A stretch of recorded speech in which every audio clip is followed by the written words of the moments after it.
เป็นด้านนี้เป็นแม่น้ำวังหลวงปู่เก็บกวาดตรงนี้อยู่เนาะก็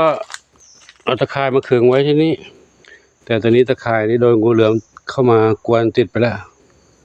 งูเหลือมติดตะข่ายตรงนั้นเดี๋ยวจะจับเอาใส่กรงนี้ไปปล่อยในป่าเนาะ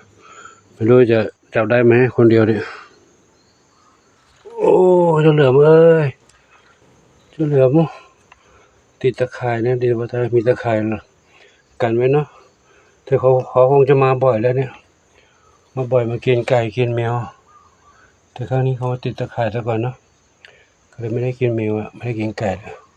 ปู่ช่วยเราด้วยปู่จะจับไปปล่อยป่านะ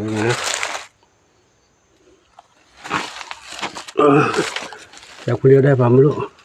ดึงดูกันสิโอ้ตัวใหญ่อุ้ยยาวกี่เมตรกี่วาเนี่ยโอ้ยยาวอะไรเนี่ย3 เมตร 4 เมตรตัวใหญ่มากเลยลูกเดี๋ยวพวกเขาดูกันโอ้ยแข็งแรงมากเลยพวกดึงมือเดียวไม่ไหวมือหนึ่งถือกล้องอยู่โอ้ยเดี๋ยวลูกเดี๋ยวพวกจะช่วยเข้าบ้านช่วยปล่อยลูกเด้อนะให้ปล่อยในป่าแล้วนะโอ้ยหลุดมือเลยแข็งแรงนี่เราแข็งแรงนะโอ้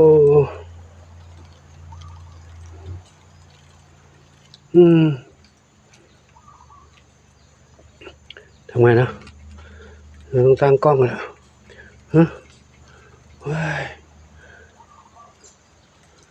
ไม่ไหวแล้วลูกไม่ไหวแรงเยอะทำคนเดียวไม่ไหวแรงเยอะเมียช่วยเราไปเหรออุ้ยเมียมาช่วยไปด้านนวดมาช่วยมันโดนมันงูรัดนะโอ้ยเดี๋ยวปู่ขอถ่ายอันนี้ให้กับทุกท่านได้รับชมไว้เท่านี้ก่อนนะเดี๋ยวปู่จะต้องหยุดกล้องจับเขาเข้ากรงแล้วให้คนเอาไปปล่อยในป่าเนาะเหลือมนะอยู่นี่ไม่ได้ลูกนะนี่ที่เขาที่อยู่ของไก่ของเหมียวนะลูกนะอยู่นี่ไม่ได้เนาะเดี๋ยวเราไปอยู่ที่ป่าเนาะไปหาอะไรกินอยู่ในป่านั่นนะกินนอนในป่านั่นนะตัวนี้เป็นที่อยู่ของเหมียวของไก่แล้วนะเขาก็คลิปนี้หลวงปู่ขออยู่ที่วัดนี้ก่อนเนาะขออวยพรทุกท่านที่ได้รับชมและได้ช่วยกันล้อมรั้วรอบขอบชิดให้น้องเหมียวน้องไก่ได้อยู่ปลอดภัยเนาะถ้าไม่มีตะข่ายนี้ก็คงจะจับเขาไม่ได้หรอกเหมียวนอนรออยู่นี่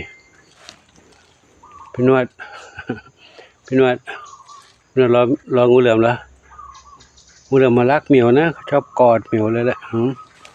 เขาออกมาได้เขาจะกอดเราเลยนะเนาะเจ้าหน่วยชอบให้คนกอดด้วยจะให้งูเหลือมกอดด้วยเหรอเหลือมกอดรัดเลยระวังนะลูกนะอย่าเข้าไปใกล้มันนะเหลือมกอดรัดเลยเหมียวเอ้ยเดี๋ยวจับขัดกล่องนี้นะขออยู่ดีคิดไว้เท่านี้ก่อนนะขอพ่อแม่อยู่ต่อไปช่วยดีมีสุขสาธุ